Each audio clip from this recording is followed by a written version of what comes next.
Hi hello అందరికీ. So మళ్ళీ మీ ముందుకు నా మీల్ ప్లేట్తో అయితే వచ్చేసానండి.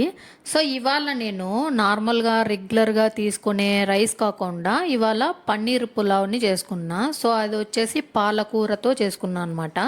చాలా ఈజీ ప్రాసెస్. నెక్స్ట్ వీడియోలో ఈ పులావ్ రెసిపీ అనేది నేను షేర్ చేస్తాను, తప్పకుండా ట్రై చేయండి. టేస్ట్ మాత్రం ఎక్సలెంట్ ఉందన్నమాట.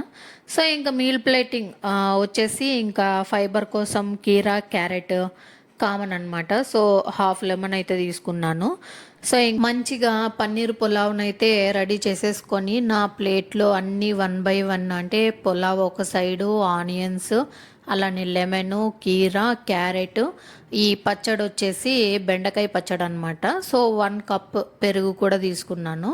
సో ఇప్పుడు ఫస్ట్ నేను ప్లేటింగ్ చేసేసుకొని కూర్చొని ప్రశాంతంగా అయితే దాని మీద లెమన్ బాగా పిండేసి ఫస్ట్ అయితే నేను ఫైబర్తో స్టార్ట్ చేస్తాను. సో కీరా, క్యారెట్ అనమాట. సో ఇవి 1 బై 1 కంప్లీట్ చేసిన తర్వాత ప్రోటీన్ కోసం ఎగ్స్ తీసుకుంటా అంటే కదండి. సో ఎగ్స్ కాకుండా ఇవాళ పన్నీర్ని అనేది యాడ్ చేసుకున్నా కాబట్టి నాకు కావాల్సిన ప్రోటీన్ ఇందులో నుండి వచ్చేస్తుంది అనమాట. సో 100 గ్రామ్స్ అయితే తీసుకున్నాను నేను. ఇంకా 1 బై 1 కంప్లీట్ చేసుకున్న తర్వాత పులావ్ని ఈ బెండకాయ చట్నీతో అయితే కలుపుకొని మంచిగా తినేసాను.